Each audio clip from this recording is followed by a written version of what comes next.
자, 오늘 우리에게 주시는 하나님의 말씀은 갈라디아서 2장 1절에서 10절까지의 말씀이 되겠습니다. 우리 한 절씩 교독하겠습니다. 14년 후에 내가 바나바와 함께 디도를 데리고 다시 예루살렘에 올라갔노니 계시를 인하여 올라가 내가 이방 가운데서 전파하는 복음을 저에게 제출하되 유명한 자들에게 사사로이 한 것은 내가 다름질하는 것이나 다름질한 것이 헛되지 않게 하려 함이라. 그러나 나와 함께 있는 헬라인 디도라도 억지로 할례를 받게 아니하였으니 이는 가만히 들어온 거짓 형제의 까닭이라. 저희가 가만히 들어온 것은 그리스도 예수 안에서 우리의 가진 자유를 엿보고 우리를 종으로 삼고자 함이로되 우리가 일시라도 복종치 아니하였으니 이는 복음의 진리로 너희 가운데 항상 있게 하려 함이라. 유명하다는 이들 중에 본래 어떤 이들이든지 내게 상관이 없으며 하나님은 사람의 외모를 취하지 아니하시나니 저 유명한 이들은 내게 더하여 준 것이 없고 도리어 내가 무할례자에게 복음 전함을 맡기를 베드로가 할례자에게 맡음과 같이 한 것을 보고 베드로에게 역사하사 그를 할례자의 사도로 삼으시니가 또한 내게 역사하사 나를 이방인에게 사도로 삼으셨느니라. 또 내게 주신 은혜를 알므로 기둥같이 여기는 야고보와 게바와 요한도 나와 바나바에게 교제에 악수를 하였으니 이는 우리는 이방인에게로 저희는 할례자에게로 가게 하려 함이라. 다만 우리에게 가난한 자들 생각하는 것을 부탁하였으니 이것을 나도 본래 힘써 행하노라. 아멘. 전에 제가 섬기던 교회에서 있었던 일입니다. 새벽 기도를 하는데 못 보던 교인 한 분이 나타났어요. 보니까 우리 교인은 아니었고 다른 교회에서 오신 교인이었습니다. 그런데 이분이 이제 새벽 기도 끝나고 보통 제가 섬기던 교회에서는 지금 우리 교회처럼 이렇게 묵상으로 주로 기도를 했습니다. 근데 이분은 굉장히 세게 통성으로 기도하시는 그런 분이세요. 근데 하루 이틀은 그냥 보고 지나갔는데 며칠이 지나니까 우리 교인들이 기도하기가 너무 힘들다고 호소를 하는 거예요. 그래서 제가 그분께 가서 우리 예배 끝나고 기도를 통성으로 하실 거라면 방이 여러 군데 있으니까 혹시 방에 들어가서 좀 해달라고 그렇게 부탁을 드렸는데 자기는 꼭 예배당 안에서 기도를 드려야 되겠다는 거예요. 그래서 왜 꼭 예배당 안에서 드리셔야 합니까? 했더니 교인들의 기도를 깨우는 사명을 가지고 오셨다고 이런 얘기를 해요. 그러니까 이분은 지금 통성 기도를 해야 이게 진짜 기도라고 생각하시는 분이에요. 그게 간절한 기도라고 생각하시는 거예요. 그럼 순수하게 그분은 내가 근데 그분이 다니는 교회를 알거든요. 그래서 그 교회 목사님한테 전화를 했어요. 그분이 지금 우리 교회 왔는데 목사님 어떻게 하면 좋겠습니까? 했더니 그분은 저도 감당이 안 되는 분이에요. 이러시는 거예요. 그러면서 여기저기 교회를 돌아다니면서 그렇게 하신다는 겁니다.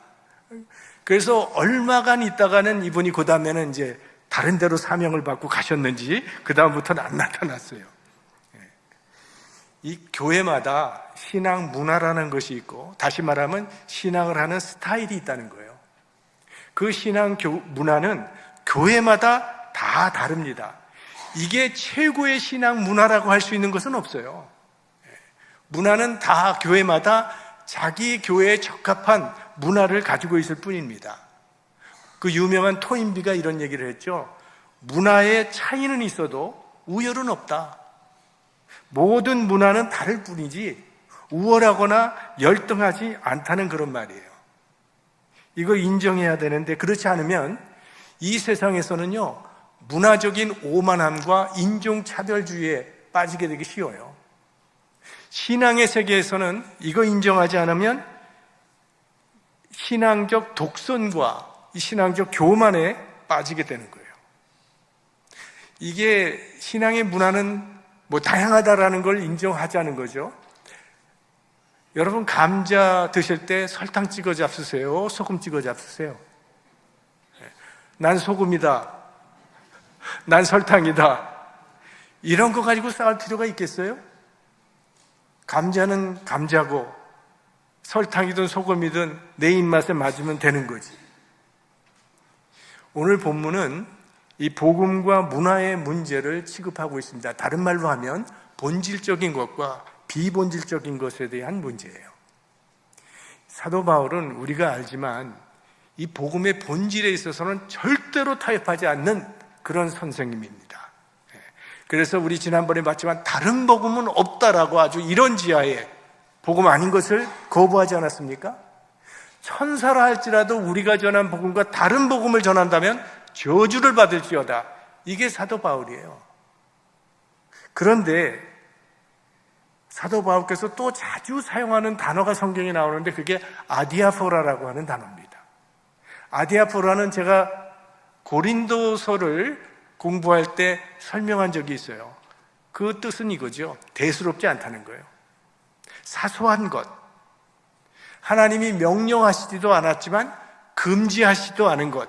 그걸 아디아포라라고 부르는데 그러니까 이 복음의 본질과 상관이 없는 비본질적인 아주 사소한 것에 대해서는 사도 바울은 얼마든지 양보가 가능한 아주 유연한 그런 신학적인 입장을 갖고 있었던 분이시죠. 자, 오늘 본문은 약간의 배경의 설명이 좀 필요한 그런 말씀인데요. 자, 우리가 알듯이 사도 바울은 이방의 사도입니다. 그래서 이방 세계를 돌아다니면서 복음을 전했어요. 바울 자신은 유대인이기 때문에 할례를 받았지만 이방인들에게는 복음을 전할 때 할례를 강요하지 않았습니다.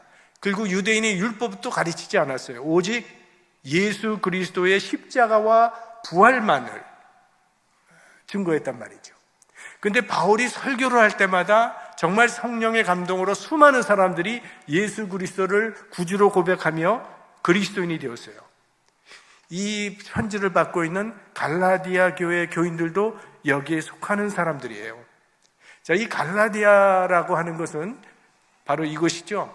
우리가 지금 주일 예배 때 그 사도 바울과 바나바의 제1차 전도 여행을 보는데 저 보시면 버가를부터 이제 비시디아 안디옥 그리고 거기서 이고니온으로 가죠. 거기서 이제 다음 주에 보면 루스드라로 가고 그 다음에 더베로 가게 됩니다. 이게 1차 여행의 마지막 플레이스예요. 그리고 다시 똑같은 방향으로 더베에서 루스드라로 이고니온으로 안디옥으로 버가로 그리고 버가에서 배를 타고 안디옥 교회로 귀환하는 것이 사도 바울의 1차 전도 여행입니다. 한 2년에 걸쳐서 제1차 전도 여행이 끝나고 바울과 바나바가 안디옥 교회에 돌아왔을 때 저 예루살렘에서 어떤 유대인들이 와가지고 바울이 전한 복음은 이거는 잘못된 복음이다. 예수 믿더라도 율법대로 할례를 받아야만 구원받을 수 있다고 주장을 한 거예요. 그러니까 이들의 주장이 굉장히 합리적이었어요. 왜? 믿음의 조상 아브라함도 할례를 받았죠. 예수 그리스도의 12제자도 할례를 받았죠. 예루살렘 교회에 있는 모든 교인들도 다 할례를 받았죠. 심지어 예수 그리스도도 할례를 받았거든요. 그러니까 이게 귀가 솔깃했던 거예요. 바울과 바나바는 계속 할례 받지 않아도 예수 그리스도를 믿기만 하면 구원받는다고 주장을 했어요. 자, 이러다 보니까 이 바울과 바나바와 지금 어디서 나타난 유대인들 간에 논쟁이 벌어지게 된 겁니다. 이게 신학적인 논쟁이 일어나게 된 거예요. 당시에는 아직 기독교 신학이 형성되지 않은 이 과도기적 기간에 있었기 때문에 대단히 심각한 문제가 되었던 거예요. 그래서 이 문제를 해결하기 위해서 예루살렘에서 최초의 종교회의가 열리게 됩니다. 그게 이제 우리가 다음 주에 사도행전 15장에 보면 나오는 말씀인데요. 제가 한번 읽어볼게요. 이게 오늘 본문하고 직결되는 말씀이기 때문에 여러분 잘 들어보십시오. 어떤 사람들이 유대로부터 내려와서, 이 어떤 사람은 지금 유대인들입니다. 유대로부터 내려왔는데 어디로 내려왔냐면 안디옥 교회에 왔다는 거예요. 형제들을 가르치되 너희가 모세의 법대로 할례를 받지 아니하면 능히 구원을 얻지 못하리라 하니 바울과 바나바와 저희 사이에 적지 아니한 다툼과 변론이 일어난지라 형제들이 이 문제에 대하여 바울과 바나바와 및 그 중에 몇 사람을 예루살렘에 있는 사도와 장로들에게 보내기로 작정하니라. 저희가 교회의 전송을 받고 베니게와 사마리아로 다녀가며 이방인들의 죽게 돌아온 일을 말하여 형제들을 다 크게 기쁘게 하더라. 예루살렘에 이르러 교회와 사도와 장로들에게 영접을 받고 하나님이 자기들과 함께 계셔 행하신 모든 일을 말하며 바리새파 중에 믿는 어떤 사람들이 일어나 말하되 이방인에게 할례 주고 모세의 율법을 지키라 명하는 것이 마땅하다 하니라. 자, 지금 안디옥 교회에 와가지고 어떤 유대인들이 할례를 받아야만 구원받는다고 가르쳤다는 거예요. 그래서 안디옥 교인들이 이게 굉장히 문제가 되니까 그런 자신들이 정말 구원받은 건지 그것도 확실치 않으니까 바울과 바나바와 함께 몇 사람을 예루살렘에 보냈다는 거예요. 그래서 누가 맞는 것인지 바로 예루살렘 종교회의에서 이걸 결정해 달라고 그렇게 보냈다는 거죠. 그랬더니 거기에 바리새파 중에 믿는 어떤 사람들이 이방인에게 할례 주는 것이 마땅하다라고 주장했다는 거예요. 자, 이게 오늘 본문 갈라디아서 2장 1절과 2절 말씀에 직결되는 겁니다. 우리 다 같이 한번 보겠습니다. 14년 후에 내가 바나바와 함께 디도를 데리고 다시 예루살렘에 올라갔노니 계시를 인하여 올라가 내가 이방 가운데서 전파하는 복음을 저희에게 제출하되 유명한 자들에게 사사로이 한 것은 내가 다름질하는 것이나 다름질한 것이 헛되지 않게 하려 함이라. 자, 몇 사람이 올라갔다는데 여기 보니까 바울과 함께 바나바가 올라갔죠? 바나바는 우리가 뭐 너무나도 잘 알고 있잖아요. 제1차 전도여행 때 사도 바울과 함께 전도여행을 나갔던 사도입니다. 바나바도. 근데 이제 제2차 전도여행 때는 마가 때문에 이제 결별을 하게 되고 그걸로 끝난 건 아니에요. 바나바도 계속 전도여행을 하게 됩니다. 마가를 데리고. 바울은 실라를 데리고 전도여행을 계속 하게 되고요. 이 바나바라는 사람의 특징은 아주 관용의 사람이에요. 관용의 사람. 그래서 사실 다른 사람이 다 인정하지 않을 때도 바나바가 바울을 인정해주고 사도들에게 추천해주기도 했고 또 실패한 마가도 그대로 품어주고 결국은 그들을 잘 육성해서 큰 인물로 받아준 사람이 만들어준 사람이 바나바라는 사람이고요. 그 다음에 디도라는 사람이 나오죠. 이 디도는 누군가 하면 바울의 믿음의 아들입니다. 바울의 믿음의 아들 하면 유명한 사람이 하나 있죠? 디모데. 근데 디도도 바울의 믿음의 아들이에요. 그리고 디모데에게만 디모데 전서 후서를 쓴 게 아니라 디도에게도 편지를 하나 썼죠? 디도서 1장 4절 같이 읽겠습니다. 같은 믿음을 따라 된 나의 참 아들 디도에게 편지하노니. 디도도 바울의 믿음의 아들이고요. 특별히 이 고린도 교회 문제가 많았을 때 사도 바울이 디도를 파송해서 아주 그 문제를 잘 해결했던 신실한 제자가 이 디도라고 하는 제자인데 바울이 바나바와 디도와 또 누가 갔는지 모르지만 적어도 이름 나오는 거는 이 사람들이죠. 예루살렘에 올라가서 자신이 이방 사람들에게 어떤 복음을 전했는지를 예루살렘에 있는 교인들에게 설명을 했고 특별히 유명한 자들, 이게 지금 유명한 자들이라고 하는 건 좀 안 좋은 뜻으로 말한 게 아닙니다. 지도자들을 이야기하는 거예요. 그리고 오늘 본문에 특별히 나오는 야고보와 게바와 요한, 이 교회 지도자들에게는 따로 설명을 했다. 이렇게 말하고 있는 겁니다. 자, 바울이 이방인에게 전한 복음이 이게 정말 제대로 된 복음이냐, 진리이냐, 아니냐, 이 질문이 생겼기 때문에 바울이 가가지고 이방인에게 무슨 복음을 전했는지를 설명했다는 거예요.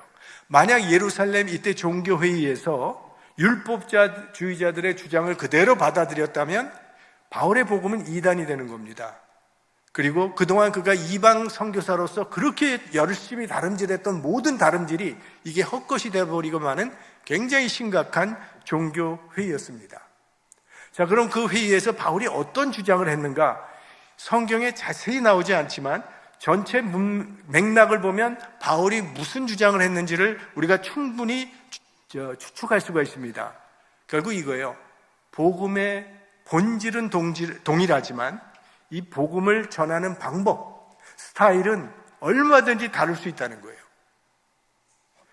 복음이 전해질 때 반드시 수반되는 게 뭔가 하면 이 문화라고 하는 것입니다.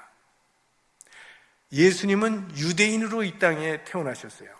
그래서 유대인의 얼굴을 갖고 계셨고, 유대인의 옷차림을 하고 계셨고, 유대인의 말을 사용하셨고, 유대인으로 생활을 하신 거예요. 그건 문화예요. 그건 복음이 아니에요. 만약 예수님께서 한국인으로 탄생을 하셨다면 예수님은 한국인의 얼굴을 가지셨을 것이고, 한복을 입고 갓을 쓰고 다니셨을 것이고, 한국말을 하셨을 겁니다. 그러나 복음의 내용은 동일했을 거예요.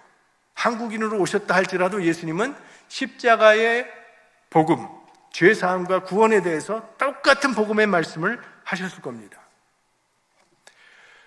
예전에 가톨릭에서 아프리카에서 복음을 전하고 많은 믿는 사람을 이제 포교를 해서 성당을 세웠습니다. 근데 이제 가톨릭 성당에는 그 마리아상을 많이 세우잖아요. 성모 마리아상. 그래서 마리아상을 세워서 이제 마당에 이제 세워놓고 제막식을 한 거예요.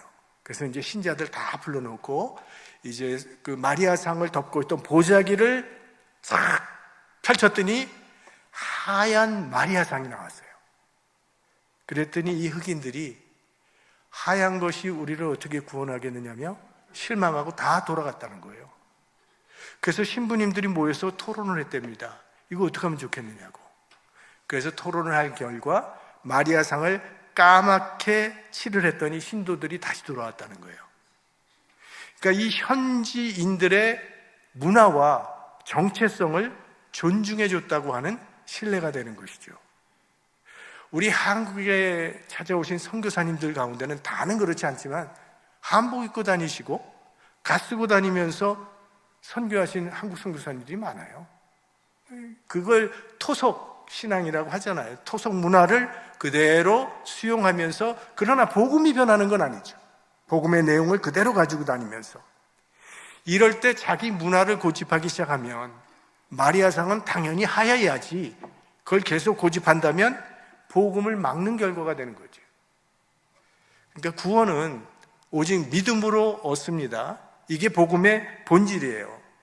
그러나 이 비본질적인 것에 대해서는 이게 색깔이 하얗든 검었든 마음을 활짝 여는 것이 복음의 진전에 도움이 된다는 거예요. 그래야 복음이 복음되어진다는 얘기죠.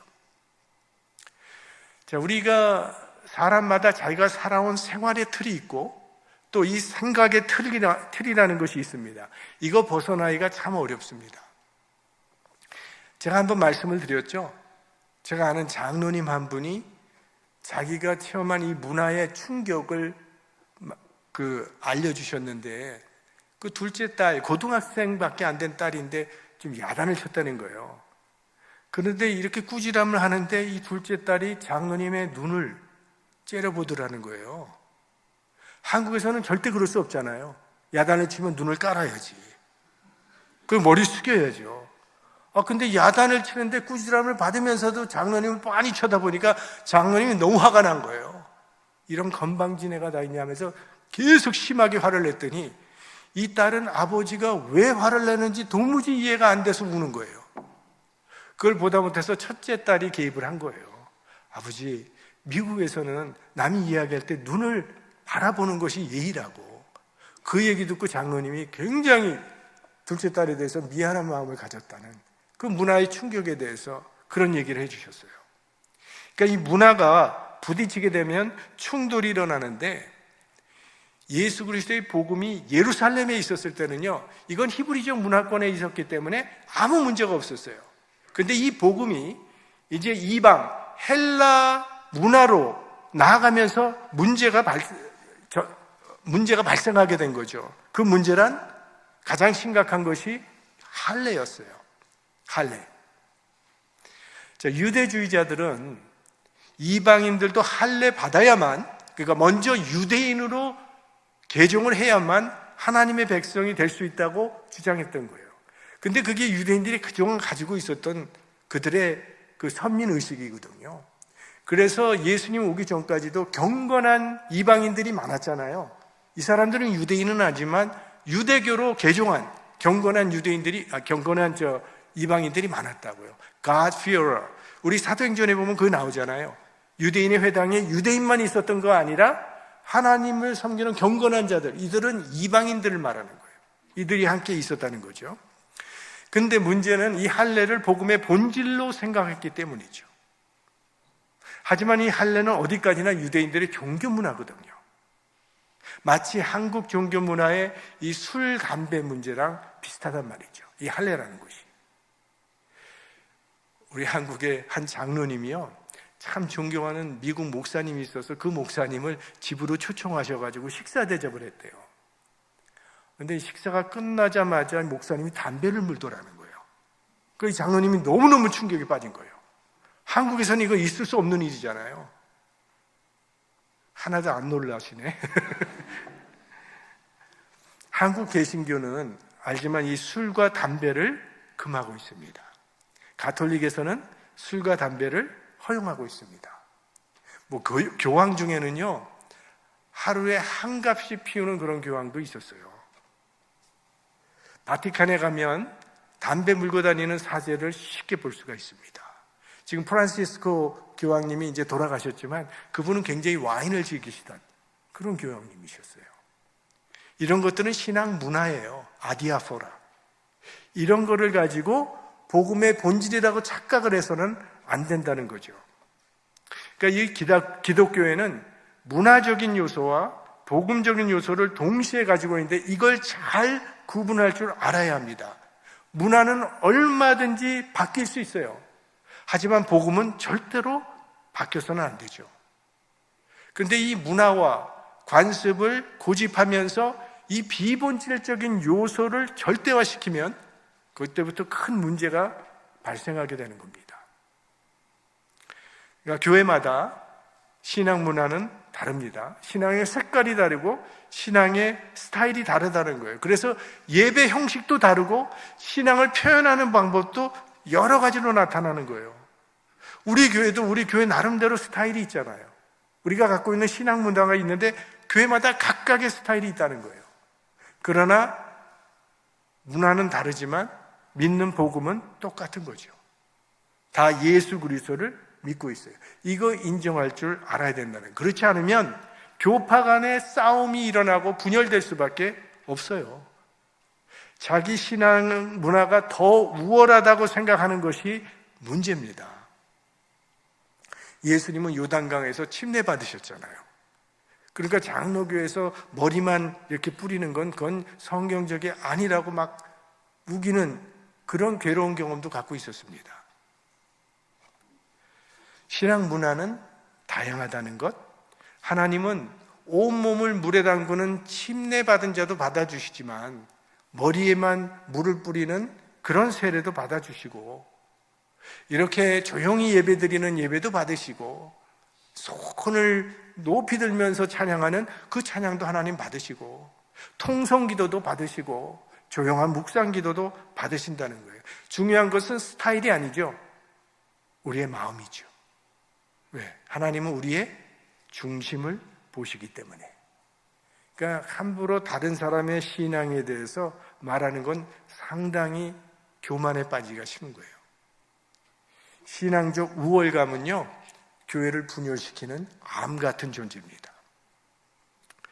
자, 지금 바울의 고민이 바로 그것이었습니다. 유대주의자들이 이 할례를 절대화하려고 했기 때문에 바울은 이방 세계를 다니면서 할례에 대해서는 가르쳐 본 적이 없거든요. 그저 예수 그리스도의 복음만 전했단 말이죠. 오직 믿음으로 구원받는 진리를 선포했어요. 왜? 바울은 할례를 유대인의 종교 문화로 생각했기 때문에. 그래서 할례 받지 않아도 예수 믿으면 구원받는다는 진리를 전거했고 그 진리가 틀리지 않은 복음이라고 하는 것을 이제 확증하기 위해서 14년 만에 예루살렘에 올라가게 됐다는 겁니다. 근데 바울이 예루살렘에 올라갈 때 누굴 데려갔냐 하면 디도를 데려갔다는 겁니다. 아까 디도는 이방인이라고 얘기했죠. 헬라인이라고 얘기했습니다. 아까 제가 얘기했나요? 안 했나? 예, 디도는 이방인이에요. 할례 받지 않은 그리스도인입니다. 디도를 왜 데려갔냐? 테스트 케이스로 데려간 거예요. 예루살렘 교회가 디도를 영접하느냐 안 하느냐를 알고 싶었던 거예요. 만약 디도를 예루살렘 교회에서 한 형제로 받아들인다면 이 문제는 해결되는 겁니다. 이방 교회 문제는 해결되는 거예요. 그런데 만약에 받아들이지 않는다면 이게 큰 심각한 문제가 될 수 있는 거예요. 그래서 조마조마한 그런 마음을 갔을 텐데 아니나 다를까 디도에게 할례를 주는 것이 마땅하다라고 주장하는 사람들이 있었다는 거예요. 아까 우리 사도행전에서 보았잖아요. 할례 받게 하라고. 하지만 바울은 절대로 그렇게 할 수 없다고 거부했다는 거예요.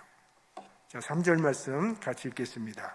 그러나 나와 함께 있는 헬라인 디도라도 억지로 할례를 받게 하지 아니하였으니.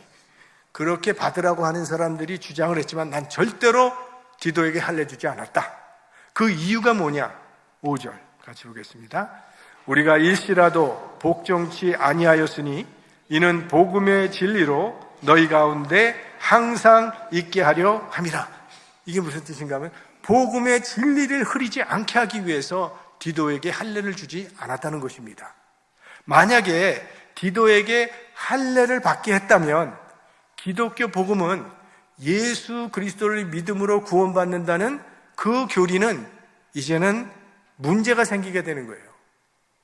그리고 율법주의적인 종교로 전락하게 되기 쉽게 되는 거죠. 그래서 절대로 디도에게 할례를 받지 않도록 그렇게 했다는 겁니다. 근데 이제 사도행전 16장에 가보시면요, 디모데라고 하는 이제 바울의 믿음의 아들이 나오잖아요. 디모데는 아버지가 헬라 사람이에요. 그리고 어머니는 유대인입니다. 근데 우리가 잘 알듯이 유대인들은 누굴 보고 유대인이냐 아니냐를 가르냐면 엄마를 보고 가르거든요. 아버지가 헬라인이라도 엄마가 유대인이면 그건 유대인이에요. 아버지가 유대인이라도 어머니가 이방 여자면 유대인으로 취급하지 않거든요. 그러니까 디모데는 아버지가 헬라인이고 어머니가 유대인이기 때문에 유대인의 혈통을 가졌음에도 불구하고 디모데는 할례를 받지 않았습니다. 근데 이제 디모데를 믿음의 아들로 받아들이고 이를 유대인들에게 복음을 전하는 바울의 제자로 삼기 위해서 디모데에게 할례를 줍니다. 왜? 유대인에게는 이 할례가 필수거든요. 만약 디모데가 할례를 받지 않으면 유대인들이 그를 받아들이질 않아요. 왜냐하면 유대인이니까. 그래서 복음의 거침이 되지 아니하도록 디모데에게는 할례를 줬습니다. 그래서 유대주의자들이 바울이 디모데에게 할례를 준 것은 바울도 할례를 인정하는 것이다라고 주장을 했기 때문에 바울은 더더욱 이 디도에게는 절대로 할례를 주지 않았던 겁니다. 왜? 구원은 예수 그리스도의 은혜로 충분하다는 거예요. 그래서 디모데에게는 할례를 줬지만 디도에게는 거부하는 이 바울의 자유로운 태도를 우리가 좀 주목해 볼 필요가 있겠어요. 바울은 굉장히 유연한 신학 사상을 가지고 있었던 사도입니다. 자, 결혼에 대해서 사도 바울이 얘기한 걸 보세요. 웬만하면 혼자 살아라. 하지만 결혼하고 싶으면 하라. 결혼시키려고 너무 안달하지 마라. 그러나 하겠다고 하면 보내라. 이게 바울의 입장이에요. 고기에 대해서 우상에게 제물로 우상의 제사상에 바쳤던 고기, 그건 먹어도 죄가 되지 않는다. 나는 먹을 수 있다. 그렇지만 다른 사람의 신앙에 걸림돌이 된다면 나는 먹지 않겠다. 바울의 신학은요, 굉장히 유연해요. 하지만 복음에 관한 한은 아주 철저하죠. 한 채 양보도 없는 게 사도 바울의 신학이에요. 자, 이렇게 할례로 인해서 안디옥 교회에 와서 무리를 일으켰던 그 사람들은 도대체 어떤 사람들인가? 자, 4절 말씀 같이 보겠습니다. 이는 가만히 들어온 거짓 형제의 까닭이라. 저희가 가만히 들어온 것은 그리스도 예수 안에서 우리의 가진 자유를 엿보고 우리를 종으로 삼고자 함이로되. 여기 보면 가만히 들어온 거짓 형제라고 얘기하고 있죠. 가만히 들어왔다는 건 뭔가 하면 교회로부터 정식으로 파송받아서 온 게 아니라는 거예요. 그냥 자기 마음대로 온 거예요. 자기 임의로. 이제 사도행전 15장에 보면 그게 나와요. 야고보 사도가 우리가 보내지도 않았는데 그냥 누가 가서 이런 말을 했다. 우리와는 관계없다라고 그렇게 얘기를 하거든요. 그러니까 가만히 들어왔다는 게 그거고요. 정식으로 파송받지 않은 사람이라는 거. 그 다음에 거짓 형제. 자, 형제라고 할 때는 신자를 말하는 겁니다. 그러니까 이 사람들 신자예요. 그런데 거짓 형제라고 한 이유는 뭔가 하면 이 사람들이 예수님은 믿었지만 아직 율법에서 벗어나질 못한 거예요. 그래서 이 율법으로 지금 복음의 본질을 변질시키려고 하고 있기 때문에 거짓 형제라고 그렇게 지금 부르고 있는 거죠. 그러니까 이들은 목적이 뭐냐? 예수 그리스도 안에 우리가 누리고 있는 이 자유를 빼앗아서 종되게 하려는 그런 일을 하고 있는 것이다 라고 얘기를 하는 거예요. 이제 이것을 통해서 바울이 얘기하고자 하는 것은 기독교는 자유의 종교라는 거예요. 복음은 우리에게 자유를 주는 거지 우리를 얽어매는 게 아니라는 거예요. 진리를 알지니 진리가 너희를 자유케 하리라. 그러니까 기독교의 복음은 자유의 복음, 노예되었던 사람을 자유케 하는 거예요. 율법의 노예로부터 자유케 해주고 죄의 노예로부터 자유를 주고 사망의 노예로부터 우리를 자유케 하는 것이 복음이라고 하는 거예요. 율법주의에는요 자유라는 게 없습니다. 율법의 노예가 돼서 억지로 강요당하는 삶을 사는 거예요. 안식일을 거룩히 지키라 했어요. 율법주의자들은 안식일을 거룩히 지키라 그랬는데 지키지 못하면 형벌을 받을 것이다. 그러므로 우리는 안식일을 지켜야 된다. 이게 율법의 종이 되는 거예요. 하지만 은혜 받은 사람은 안식일을 어떤 마음으로 지키는 겁니까? 주일 빠지면 내가 하나님께 벌 받겠다라는 그런 마음으로 주일을 지키는 것이 아니라 구원의 은혜에 감사하는 마음으로 하나님께 나와 우리의 마음을 드리는 것이 예배잖아요. 여러분, 우리 플러턴 장로교회 교인 여러분, 수요 예배에 반드시 참석해야만 구원받는다고 제가 한다면 아마 지금보다는 더 많은 사람들이 나오겠지만 그건 자유 없는 율법이라는 거예요. 여러분, 그래서 나온 거 아니잖아요.